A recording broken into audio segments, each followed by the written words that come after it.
Each year, Microsoft Research hosts hundreds of influential speakers from around the world, including leading scientists, renowned experts in technology, book authors, and leading academics, and makes videos of these lectures freely available.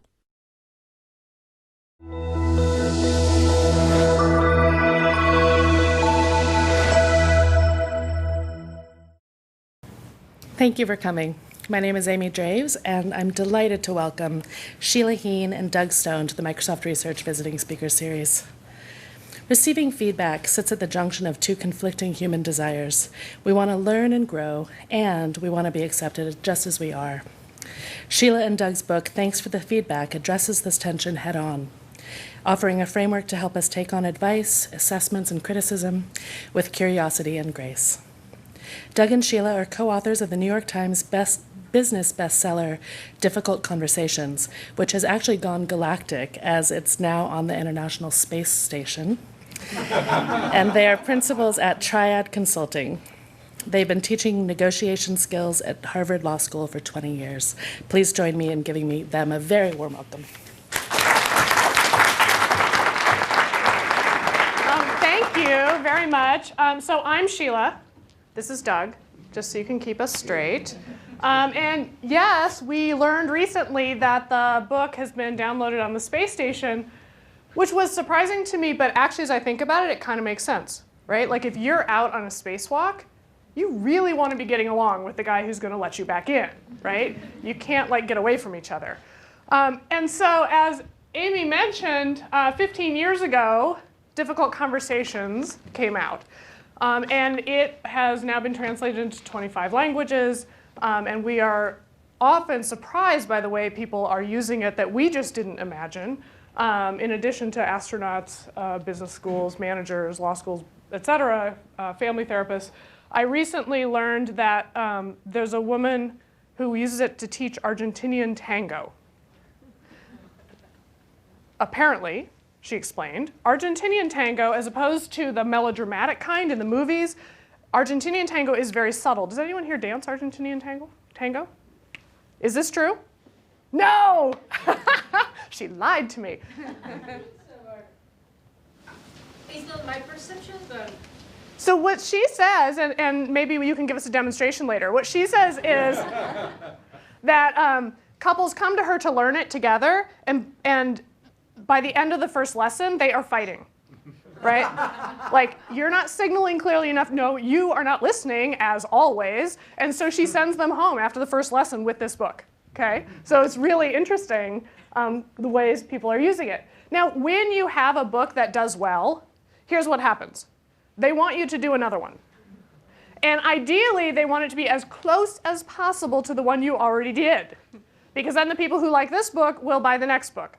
So, you know, they were floating ideas like, you know, you could do difficult conversations at work, and you could do difficult conversations at home, and, you know, there's a whole lot of difficult conversations for chefs, difficult conversations on the patio.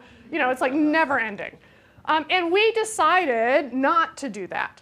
Partly selfishly just because we felt like, well, it'll just be the same book. That's not actually very interesting, and we want to learn something new. Now, the problem with this strategy is that you have to wait till you learn something new. And so it's been 15 years of thinking, well, so what is it that we're learning? And eventually, what started to occur to us is that we were noticing patterns that were so obvious that we kind of weren't noticing them. So we spent the last 15 years going around the world working with organizations of all kinds, across industries, of course, in the for-profit corporate sector, but also nonprofits, community groups, families, NGOs, et cetera, even in ethnic conflict. And the first thing we always do when we start working with a new group is ask them, so what are your most difficult conversations? Because the work we do together should be focused on what you are actually facing so that it's relevant and realistic.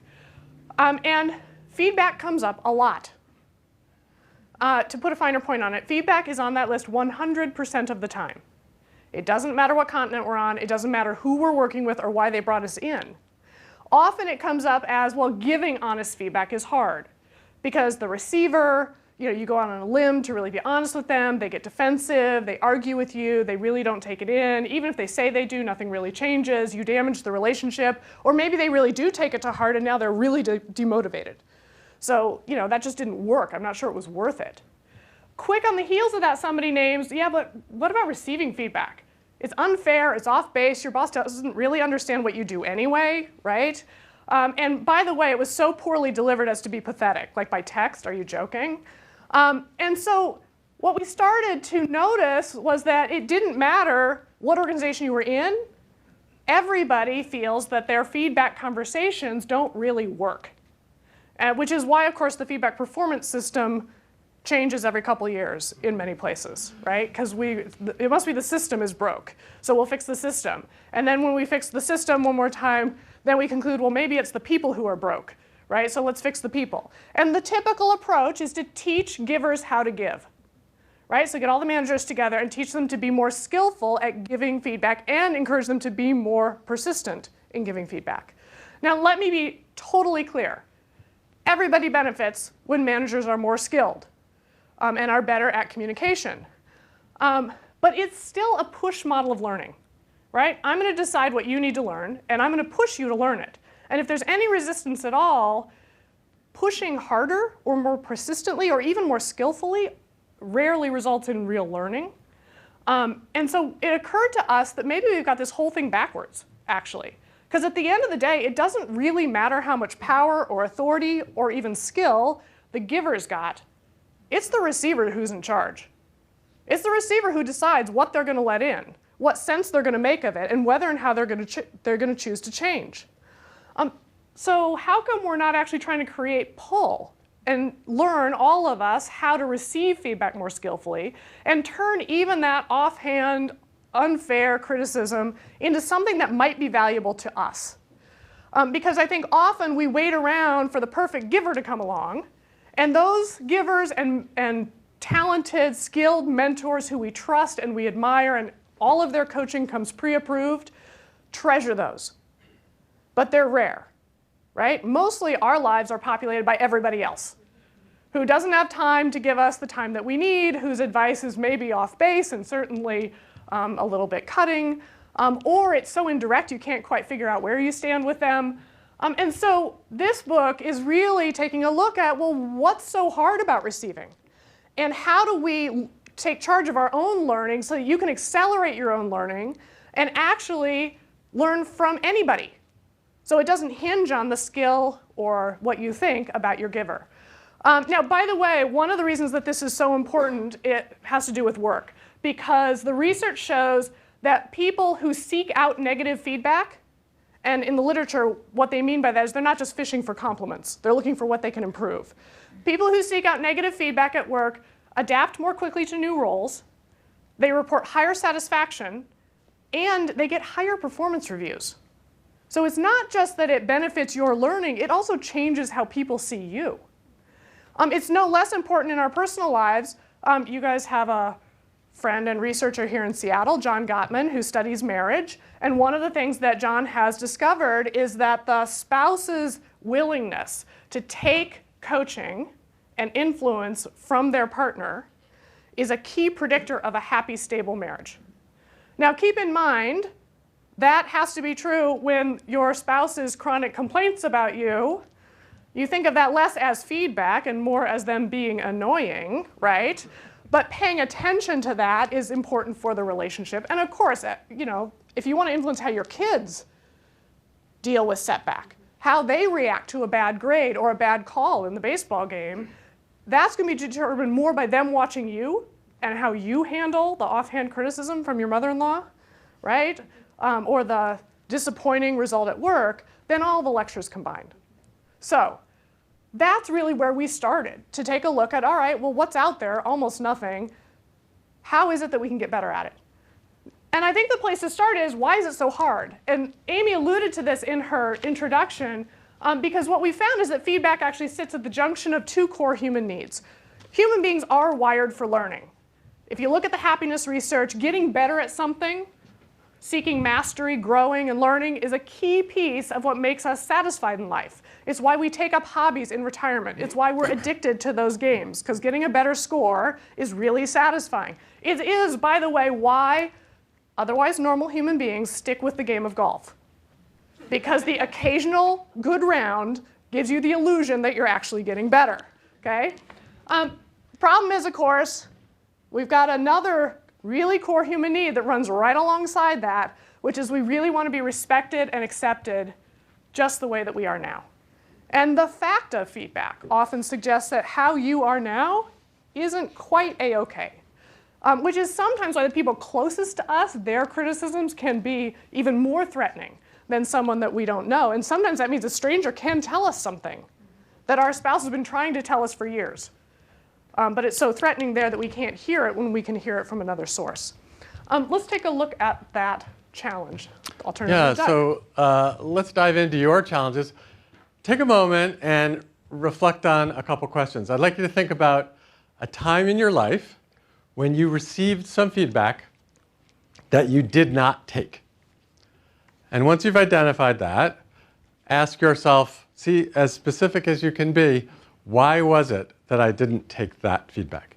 And we'll give you a couple minutes for this. You can turn to your neighbor and sort of bounce thoughts off real quick. We'll come back together in 2 minutes. Okay, let's come back together. So let's get a sense for this. Why did you not take the feedback? Let's just raise your hand real quick and throw out some thoughts. Yeah.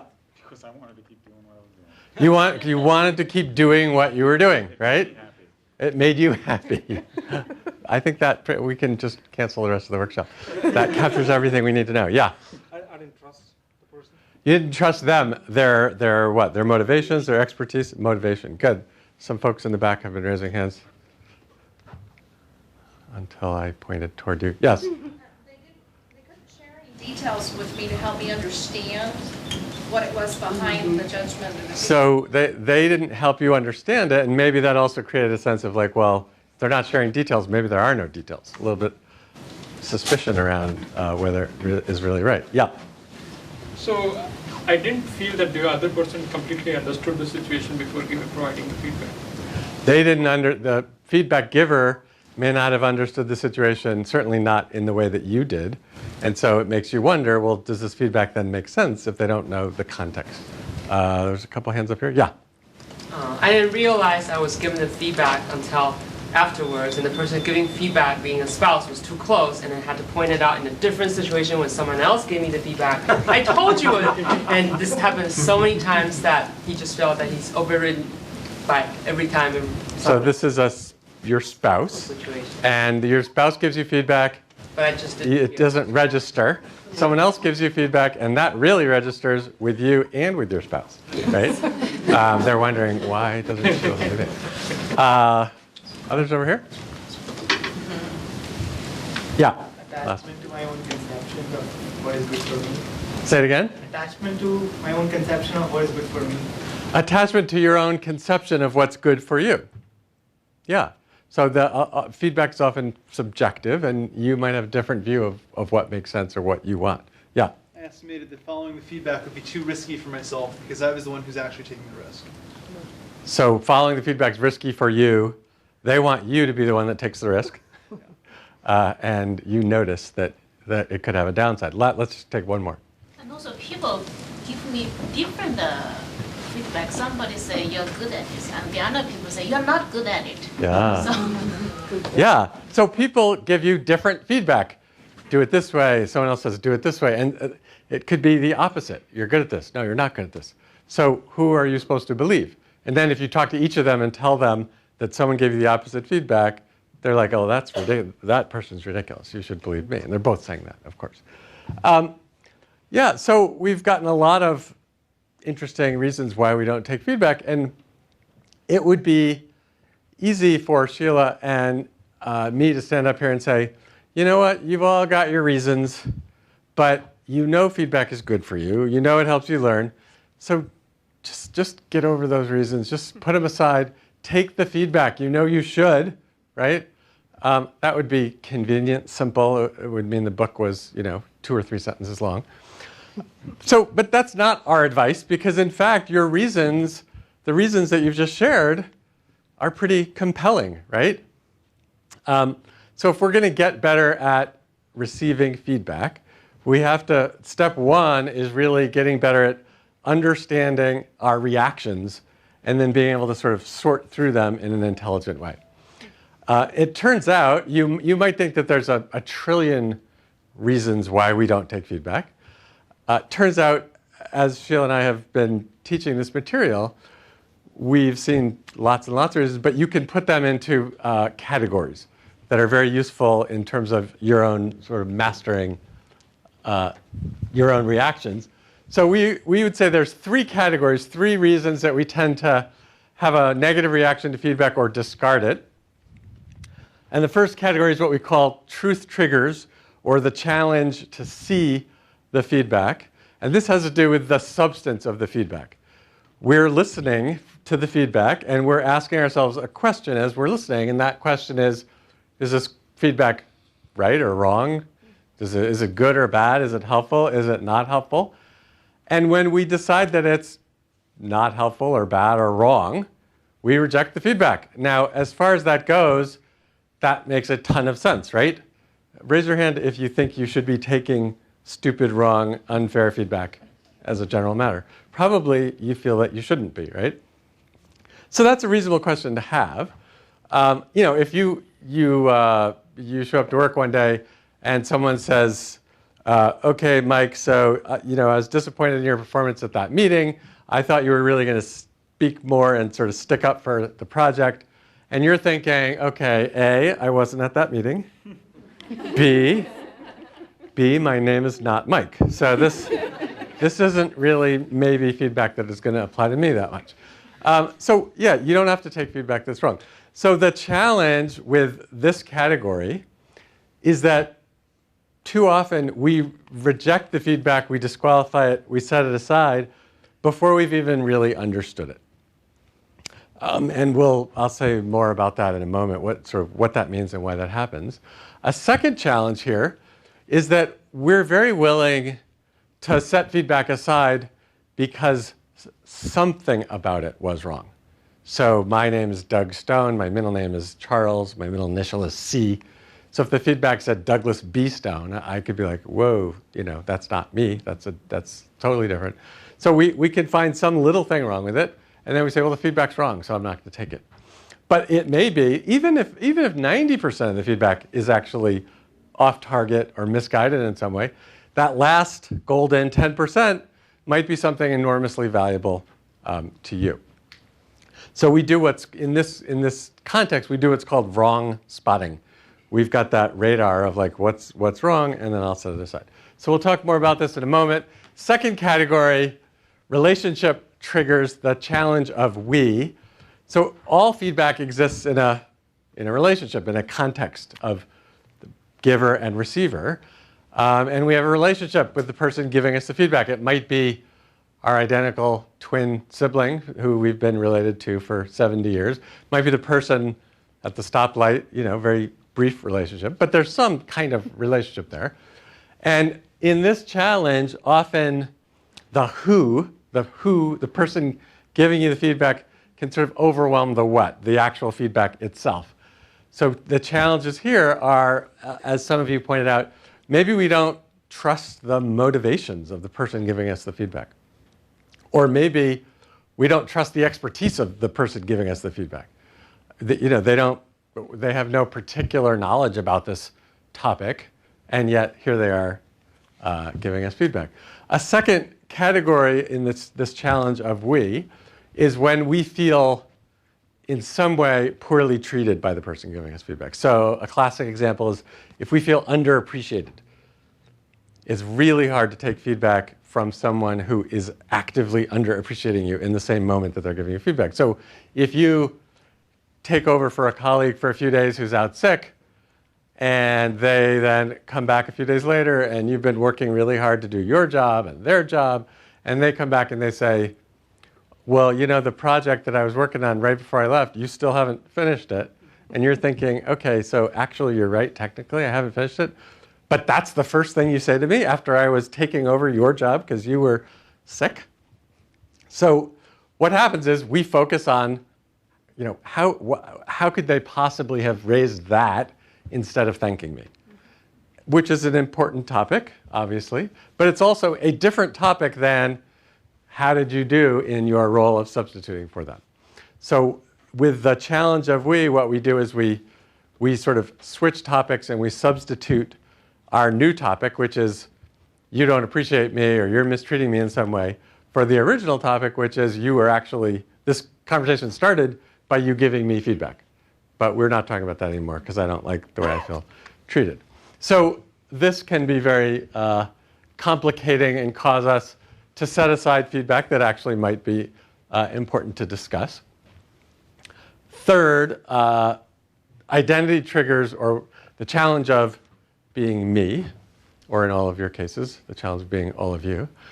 So we each go through life with a sense of who we are, an identity that matters to us, and we know, you might be someone who takes pride in being fair, or compassionate, or hardworking, or smart, or funny, or creative. Whatever it is for you, you have a set of things that you know about yourself. And the challenge comes when you get feedback and you see it coming toward you and you realize, uh-oh, this piece of feedback has the potential to threaten how I see myself, or sort of who I am in the world, or my sense of well-being in the world is potentially being threatened. Notice that's not a comment on whether the feedback is good, bad, useful, fair, unfair. It's just a comment on your reaction to it, how you feel. But when we feel threatened in important ways, we get overwhelmed, and then we can't engage in the feedback. Interestingly, neuroscientists, and some of you probably know more about this than we do, have been studying, the brain, as they do, and they found that people vary widely just in terms of their wiring and sensitivity to how they respond to certain kinds of stimulation, certain kinds of negative feedback, for example, and that we vary up to 3,000% in terms of sort of how wide we swing emotionally and our recovery time. So just as a quick check-in, so some people are very sensitive, some people are insensitive. Actually, that's probably not the best word. Did you comment on this already? I'm suddenly having deja vu. No. So insensitive isn't the best word. Yeah, use even keel. That's a better word. Well, I'll use even keel, but calling the insensitive ones insensitive isn't bothering you guys because you really are insensitive. How many would say you're on the sensitive side of the spectrum in terms of you have a big emotional reaction to receiving feedback? How many would say you're on the even-keeled side? Yeah, so, sort of 50-50 somewhere, but, and some of us are kind of in the middle. Now, two things about that. One is it's really useful to know your own tendencies, both in terms of these triggers and how sensitive you are. A second aspect of that is that you all are giving each other feedback. So sometimes it's two sensitive people giving each other feedback, and sometimes we're sensitive and insensitive, and there's every kind of combination. And we tend to assume other people are kind of wired the way we are, and we tend to give feedback based on how we think we would receive it. And this can create all kinds of havoc and mismatches in terms of someone being very direct or blunt and having it badly received, or someone being sort of indirect and trying to be friendly and having it not received at all. So these three challenges or triggers, this is step one in terms of receiving feedback well, which is knowing your own reactions. And as Sheila mentioned, receiving feedback well doesn't mean that you take the feedback. It might mean that, but we would define it as it means you're understanding the feedback, you're engaging well in the conversation about the feedback, and then whether you take it or not, you're making an informed decision about that, rather than simply not taking it, or even taking it for reasons that don't make sense. Just a couple further thoughts on this, digging in on the challenge to see. I'm going to put up a sentence here that is feedback, and it's feedback that we have all either gotten, given, or wanted to give but not given. And I want to just I want to do a quick brainstorming session with all of us about what are some possible meanings that this sentence could connote. So I don't like the way those pants look on you. What might someone mean if they said this to us? You're fat. What were you going to say? Those pants are too tight or too loose. So one is you're fat. By the way, notice that you're fat it has nothing to do with pants. Oh, this word here, pants, has nothing to do with that feedback. But yours does. The pants are too tight, they're too loose. So it's the relationship between the pants and the person. What else might it mean? Those are ugly pants that they don't like. Those are ugly pants, so that really is about the pants. What else? Yeah. He is in bad mood. Say it again. The person who said this in bad mood. Yeah, all those words, I could have just said, I'm in a bad mood. And I felt like saying something mean to you. Other meanings. Yeah. The person cares about me. The person cares about me. The person cares about me. What says I care more than I don't like the way those pants look on you? You could write Valentine's Day cards. No, but there's a potential aspect of that, right? They're saying, I want you to look good. I don't want people to make fun of you or whatever, right? So this is absolutely right. So was there one last one? Yeah, I was about to say, you should choose a different style. You should choose a different style. A different style. So it's a whole category of pants, right? Potentially. So yeah. So this is interestingly, it's a kind of a silly example, but this is the way feedback tends to be given and received in the world. We use words like this, and each one of these words has some meaning, and we all would say, yeah, I know all those words. But it's actually very vague and subject to a huge, insanely huge range of possible meanings. These are a few that similar to the ones you've suggested. So I don't like the particular. So this one's very specific. Those pants, oh, actually they look fine. These kinds of pants, right? The type of pants. This is not so much about the pants as the person. This isn't even about the way the person, this isn't about the way they look. This is about their judgment, their ability to function as an adult in the world. So they're getting a little more intense. Now it's not even about the other person. Now it's about our whole relationship in the world, together, us. And then this is the tragic one. So it could be a way of easing into something, very serious. So the pattern here, so now we all know, what to say or not say about pants, but if you have other feedback situations, we need to step back and understand the bigger pattern. So the pattern here is that the comment about the pants is what we would call a label. It's just very general words that don't have any particular specific meaning. And so, for example, at work we often hear things like "be more assertive" or "take your skills to the next level," or "bring more energy," or "be more proactive." And those are all words that have meanings, but it's not really that clear what they might actually mean. We were doing a radio interview the other day, and the host, we were talking about labels, and the host said, "Yeah, I got some feedback a little while ago that I should have a edgier persona on the radio." And the host was saying, I was trying to figure out whether that would work and how to do that, and maybe I should use swear words or yell at people or talk about sex, or he was just unsure. And he was feeling very uncomfortable about it because he didn't really want to change his persona. He went back to the producer and said, I'm not sure I want to take this feedback, but what did you mean by when you said edgy? And the producer said, you should be more sort of emotionally open and vulnerable.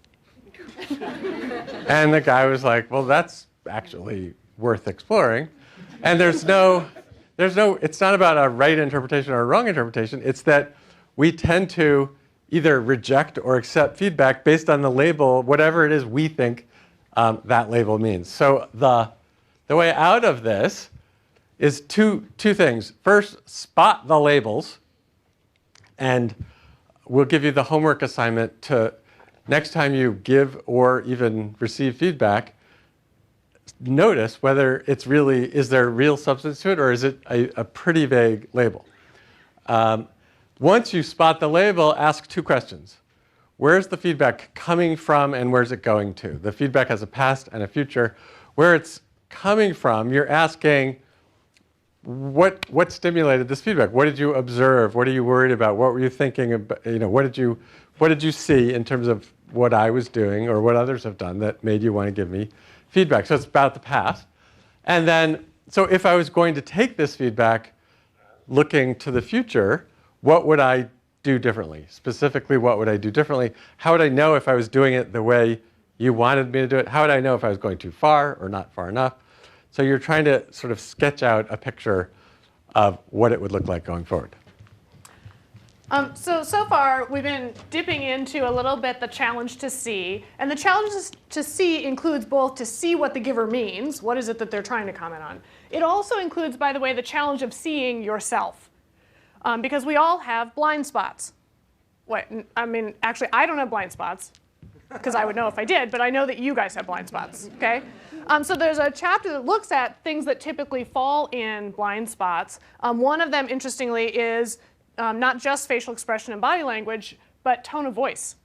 There's a little part of your brain, it's called the STS, it's right over your ear on each side, and it's dedicated to listening to other people speak. It decodes the meaning of language and especially the emotional tone in the language. When you yourself speak, that part of your brain turns off. This is why when you hear your voice on a recording, you are horrified. Yes? Okay? We think we've listened to ourselves every day of our lives, but in fact, our voice is the one that we don't actually listen to the same way we listen to everybody else. And when it comes at us through the speaker, it suddenly gets rooted through that part of your brain for the first time in a long time. So particularly feedback about, your tone is just a little bit too aggressive or whatever is really hard to understand. And it's why people say, I'm not yelling. What are you talking about, right? Because you don't actually listen to yourself. You're focused on what you mean. So far, we talked about the challenge to see. By the way, when you write a book like this, you have to figure out in what order do we tell this story. See, we, me is what we finally settled on. So you'll see that when you look at the book. We considered we, see, me, which has resonance for trying to see yourself. The only one that we knew was really not going to work was see, me, we. That was something we really needed to stay away from. All right, so let's talk a little bit about the challenge of we. And the part of this I want to just raise is that sometimes the feedback is actually coming from the relationship itself between you and the giver. And what they are saying is there's a problem between us, there's friction in this relationship, and therefore you need to change. Now we know that that's not true, that they are the problem, of course. And so the easiest way to illustrate this is with an example. A few years ago, I got a call from a CEO who said, I need you to come in and work with my team. I've got 8 senior vice presidents. They can't stand each other. They don't talk to each other. They can't make decisions together. They all come to me to complain about each other. So I need you to fix them. Okay, so I said, well, you probably are going to need to be involved, but let me talk to each of the 8. So I do individual interviews with each of the 8 to find out what they think is going on. And what I learned on this team, which is common on teams that are having trouble, is that you've got a couple of primary conflicts between individuals that everybody else is reacting to and trying to work around. And on this particular team, one of those primary conflicts is between a guy I'm going to call Sam and a guy I'll call Pete. Now, Sam is one of these no filter guys. Whatever comes into his head, he just says to you. In fact, when I called him the first time, he answered the phone not by saying hello. He answered by saying, "You're 7 minutes late." I said, "Hi, Sam. That's true. Let's use our last 23 minutes well, shall we?" And he said, "Well, look, this is just a total waste of time. The CEO is making us come to this 2-day thing with you. But the problem here is that these guys on this team, and especially Pete, can't handle conflict. If I got a problem with you, I'll tell you. We'll argue it out. We'll settle it. We'll go out for a beer afterwards. It's no big deal. That's the way it should be. But you're not going to change their personalities, especially not Pete's personality, and that's why this is a waste of time." And he hung up. A few days later, I get a hold of Pete. Pete tells me right up front, "Sheila, I hate conflict. In fact, CEO's making us come to this 2-day thing with you. I am just hoping to have my heart attack in the first hour. It is going to kill me one way or another. The only question is how much suffering will be involved. So I'd hate to have it in the last hour." Now, to make this even more fun, Sam runs operations. which used to be Pete's job. Pete left operations and took over international, partly because it's the growth engine for the organization, but also, he admits to me, so he can be out of the country most of the time and not deal with Sam. So there's a problem between operations and international, every few days. You tell me, who starts the conversation? You betcha. So Sam calls Pete. What happens? Yeah, he doesn't answer. From Pete's point of view, caller ID is the best invention ever, okay? So he lets it go to voicemail. What does Sam do next? He leaves a message and he sends an email. Does Pete respond? No, of course not. Just seeing Sam's name in his inbox sends his anxiety skyrocketing. And by the way, Pete is busy doing other things, right? So he's in a meeting and he thinks, I'll deal with this later. I don't even want to open it. So he lets it sit. Then, Sam texts. Pete ignores it. Sam then typically would go to Pete's right-hand guy, I'm looking for Pete. The right-hand guy texts Pete, Sam's looking for you. Pete texts back, I know, right? And then eventually Sam goes to the CEO. By the way, about 4 minutes has elapsed. Now, who are you more sympathetic to? How many people are more sympathetic to Sam because by being this unresponsive, it's just unprofessional? You're more sympathetic to Sam. How many people are more sympathetic to Pete? Sam's in your life. Wow. This either means there are a lot of Sams at Microsoft or you drum them out, right? And all avoid each other. Are they both contributing to this? Yes. Yeah. So this is what we would describe as a self-reinforcing relationship system. Right? They each have feedback for each other, by the way, about what you need, what's wrong with you, and why you need to change. But in fact, each of them has a coping strategy emotionally for dealing in this relationship, and that coping strategy is actually making the problem worse. Meaning, the more Sam pursues, the more Pete avoids. And the more Pete avoids, the more aggressively Sam pursues, and the more Pete flees. So their coping strategy is actually creating exactly the behavior they hate in the other person. Excuse me, can this change? We're not going to change their personalities. And one of the things about feedback is that particularly when you're frustrated with someone, it grows from here's a behavioral change you can make to you need to go get a personality transplant, right? And I'm Googling all of your mental illnesses. We finally, what'd you say? Yeah, yes, exactly. Yes. So the place, yeah, thank you for that. The place where this actually finally got some traction was on the afternoon of the first day, and we kicked the CEO out. It was the 8 senior vice presidents. And it was a moment where Sam looks at Pete and he goes, Pete, I just don't understand why, when I tell you you're full of shit, you think I'm attacking you. So, of course, this is exactly what Pete hates. Excuse my language, by the way. So Pete is silent. And then another member of the team said, okay, Sam, I know that wouldn't feel like an attack to you. That's like an invitation to a healthy conversation. But for Pete, actually, it's hard. And by the way, couple of others of us, it's not our favorite thing about you either. And so we started to draw this, and they started to see the ways in which their own behavior was actually reinforcing, and it was part of their relationship system. So what we did is we just reversed these arrows. So we had Pete coach Sam. So Pete, if Sam wants a response from you, what should he do? Tell him how to get one. Tell him one thing he can do. And Pete said, oh, that's easy. Don't call me. Okay, when you call me, you already know what the problem is. You already have your preferred solution. I have to answer the phone cold and get this barrage of arguments for what you think should happen and why my team has screwed it up. And I don't even know what the issue is yet. And I hate being unprepared for something like that. Really stresses me out. Instead, send me an email. In the email, tell me what's the problem. If you have a preferred solution, just tell me what it is. And in particular, by the way, tell me when do we have to figure it out? Because everything's a crisis with you, right? And so I can't take it seriously, and I got to juggle everything on my plate too. Sam said, all right, I can do that. And I said, all right, Sam, Coach Pete, if he wants you to back off, what should he do? And Sam said, well, it's not that hard. Just tell me you got it.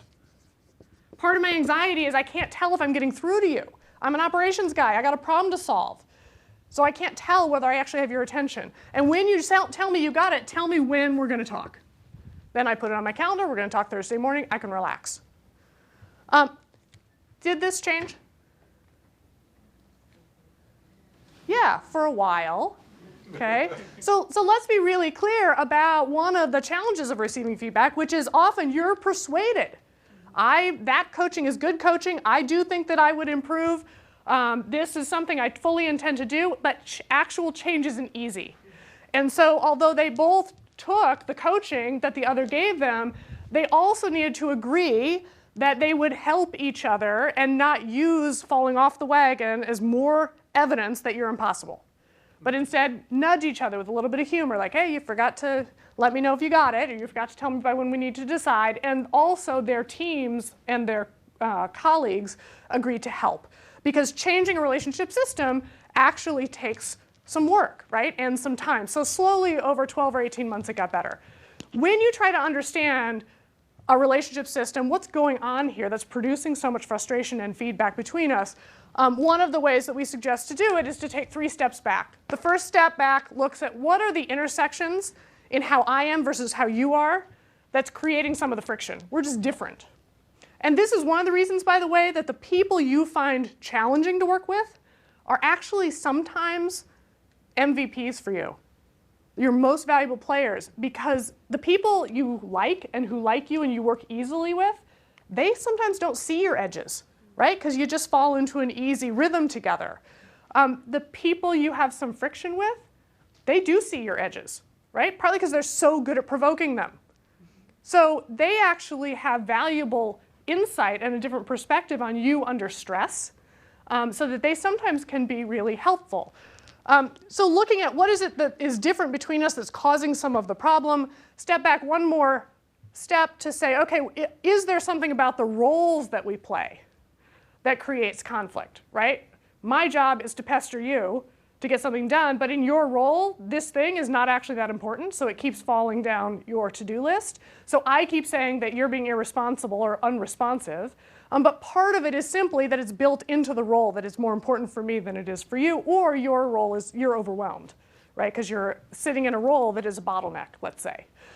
So how much of it is structural? And then finally, the bigger picture, are there other players, are there processes, is there a physical environment that contribute to the challenge? That if we're going to change this, we would have to also address those things. Just as an example, between Sam and Pete, one of the physical environment challenges is that, sometimes Pete was not getting back to Sam, not because he was ignoring him, but because he was sleeping. He is many time zones away, right? And so Sam is anxious about why am I not hearing back from him?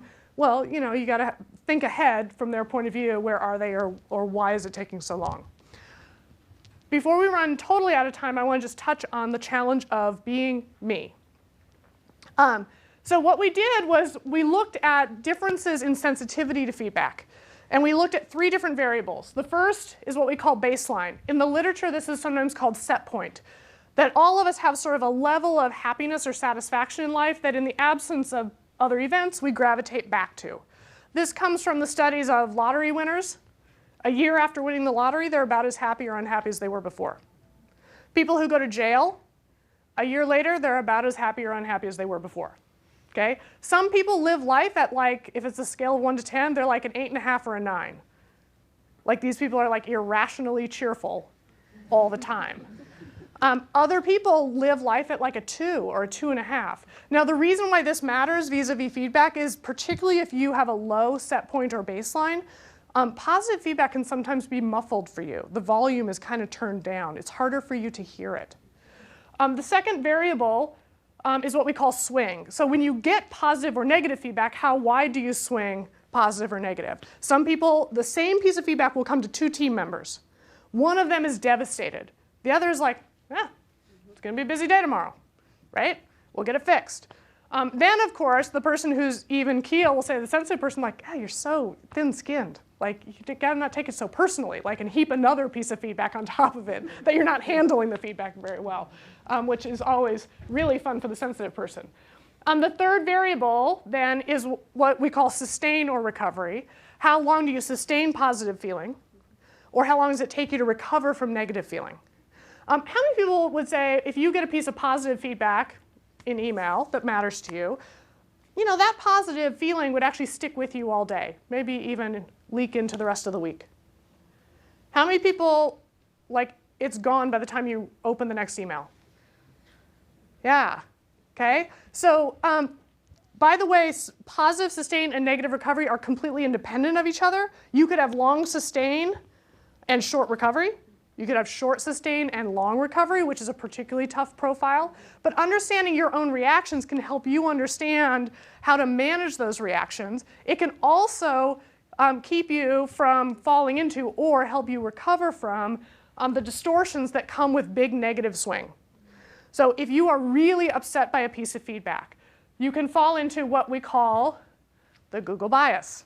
The Bing bias. Yeah, the Bing bias. We are now, can I have those books back, please? We need to change it. Yeah, the Bing bias. The Bing bias is actually a better name, right? It's alliterative. So it's as if, like, you get one little piece of feedback, like the user interface on this isn't quite right, or whatever it would be, and that causes you to actually mentally search everything that is wrong with me. And you get 1.2 million hits, right, of all of your past mistakes and disappointments and bad judgments. You've got sponsored links from your father and your ex, And the reason we call it a bias is that your results are based on your search term, as you guys well know. You are not binging. Is that now a word? Yeah. Binging, okay. Things I'm handling relatively well. Then you would get 5.2 million hits, and you would have a more balanced perspective on yourself, okay? Falling into this bias affects your sense of the past, your present, and your future. And so there's a chapter in the book about how do you dismantle the distortion so that the feedback doesn't become supersized, and you can see it at actual size in a place that you can also see, is there anything that I can learn from this? I'll turn it over to Doug, and then we'll take questions. Let's take questions. Okay, we'll open it up to questions. Yes? So, kind of as a growth maturity thing, people are often this thin skin comment is always about, hey, you need to toughen up, you need to deal with it. Yeah. Right? Yeah, grow up. People consciously reduce the distance of their swing as they age. Is that a function of maturity? How do you categorize that? So the literature that we look at, these are very rough numbers, but the neuroscientists and psychology people have said that about 50% of how we respond and who we are in the world is based on our wiring. It's kind of the way we showed up in the world. About 10% is based on our circumstances, like where we live and who we live near and who we're married to or not. And about 40% is based on the way we're telling the story of our life and what's happening to us. So the place where we have real leverage, you can with neuroplasticity, you can maybe adjust your wiring a little bit with exercise, meditation, whatever. But the place where we have the most leverage is how we're telling that story. And so our recommendation is that's the place to go if you're trying to have a different way of reacting, or if you feel like you're too sensitive, it's hard to sort of change your physiology. You can change the. Yeah, well, you should say something about yourself. What's that? About your My journey experience. on this. Yeah, so I tend to be on the sensitive side. Very. Those sensitive people. Very. Sheila is on the more even-keeled side. So in that sense, we're a good team writing the book because we had one of each extreme. But I was looking forward to thinking about. So I'm sensitive. I struggle with negative feedback. It takes me a long time to recover, and I go pretty low sometimes. So I'm thinking, well, this is a great book to write, and I'll come out the other side. I'm looking forward to how it turns out, writing the book, reading it, etc. So now when I get negative, challenging feedback, I still feel really crappy. So that's the bad news. There's nothing that makes bad news, good news, or negative feedback, positive feedback. The good news is that I feel lousy, but I feel less lousy, and for a shorter period of time. So it's not like a huge transition where I have a different physiology. I just have the same physiology, but I've learned ways of telling the story, ways of interacting, specific tools that actually make a huge difference to me and my life. And once the stress and anxiety or upset of getting feedback starts to go down, then you can participate in the upside of the feedback, the learning. And also, as Sheila was saying, the relationship side of it is huge, because if you're really sensitive to feedback, it's very easy to kind of wall people off and say, well, it's going to be too painful. That has a big impact on you. It also has a big impact on people you're close to, because they can't then interact with you in certain ways. There's no outlet for them to talk to you about relationship issues. So, it ends up having quite a big impact, a positive impact on my life. And I think as you age, sometimes that happens naturally because you have more perspective on how important is this, but I don't actually think it happens naturally for everybody. And that I think actually working at it means you get better at it much faster, which is what we were looking for, is how do you work at it and get better faster? Yeah, it's a great question. Yeah. Have you looked at how people change over their age or over time? Different groups, millennials over Generation X versus others? No, we haven't looked at that, and I don't know of anybody who's looking at that specific question. People are looking at how are millennials in the workplace, different generations in the workplace, but I don't know if anybody is looking at, well, does that change over time? I think that's a great next book. But I think you should write that book. Like, the different generations, are they different from each other? Yeah, yeah, maybe. So we'll offer one thought on that, which is we use the word feedback to actually mean three really vastly different things. So if we're really going to be crisp about our definitions, part of it is we have to understand that feedback really means three different things. It's appreciation, I see you, I get you, you matter. When people say, I wish I got more feedback, sometimes they just mean, I wish somebody noticed that I work here, right? The second is coaching, helps you get better at something. The third is evaluation, which is judgment, assessment. Here's where you stand, here's your rating or ranking, and that tells you what you can expect. That's the loudest emotionally. And so it can drown out coaching or appreciation. And so I think millennials, the popular wisdom is that they're more likely to have gotten lots and lots of appreciation and positive evaluation for what they do in life, and a lot of attention, because parenting is more attentive, apparently generationally, than it used to be. So that then when they come in the workplace, they expect that to continue. And then also it's really easy for all of us to interpret coaching as evaluation. Like if you're telling me something I should be doing better, it must mean I'm not doing okay.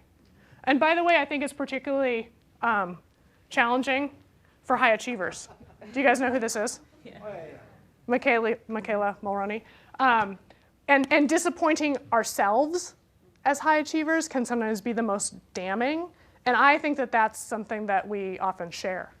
The best fix on this, the best fix on any difference, whether it's millennials or World War II veterans or whoever's working together, any way that they're different, is to not only give and receive feedback, but to make explicit and have a transparent conversation about our preferences and styles and just the way we each are. We often act like, well, we're supposed to try to guess.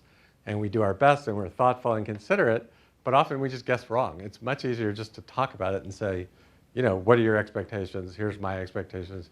Here are my tendencies. Here's what I'm good at when I give feedback. Here's what I tend to be not so good at when I give feedback, and just have that conversation.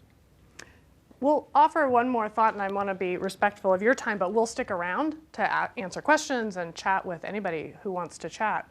The last thing that we'll leave you with is how you ask matters. So there's no one right way to give feedback, which is why only teaching people how to give is tough, because the receivers are all different, and it's a collaborative venture. But there are a couple of don'ts for asking for feedback. One don't is don't ask, hey, do you have any feedback for me? Nobody knows how to answer that question. right? Like, what do you, so on your performance, on your personality, on your pants? I don't understand. What do you want? And how honest am I supposed to be? It's not clear. Instead, what we suggest is ask for one thing. So say, hey, what's one thing I'm doing or I'm failing to do that you think is getting in the way, or where I'm getting in my own way? What's one thing I could change that would really make a difference for the team? You are much more likely to get something concrete and specific.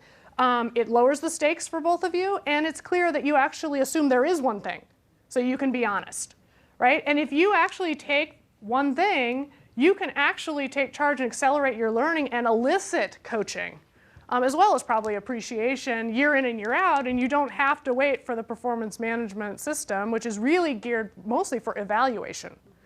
And when it's used for coaching, sometimes the coaching gets drowned out, so that you can actually take charge of your own learning. Thank you so much for joining us, and please stick around. We're happy to answer questions. If you like us on Facebook, you'll get updates, and then on our website here, we're going to be posting it in the next month or two, a team guide, so that you can actually, with your team, read pieces of the book and then sit down and talk about it. Talk about your wiring, what gets in the way of learning, what's helpful to you, talk about your blind spots, et cetera. Talk about how you want to accelerate your learning together as a team. Good luck.